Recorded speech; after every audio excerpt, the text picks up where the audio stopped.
Hey, everyone! If you're seeing no signal on your Z-Edge monitor, don't worry, let's fix it in just a few steps. First, check your ports and cables. Try switching to a different HDMI port on the monitor. For example, if you're using HDMI 1 on your monitor, switch to HDMI 2 or DP port. Now, check the cables. Make sure you're using the original HDMI or DP cable that came with the monitor. Non-original cables can often cause signal issues. Next, press the input source button on your Z-Edge monitor. Ensure the input source matches the cable you're using. If it's an HDMI cable, set the input source to HDMI. Incorrect selection can lead to no signal. Still no signal? Try connecting your Z-Edge monitor to another device like a laptop or gaming console. If it works, the issue may be with your original device.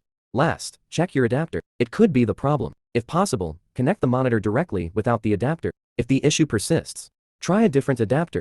So, these steps should help you solve the no signal problem on your Z-Edge monitor. I hope this helps you get your monitor working again. Thank you for watching this video.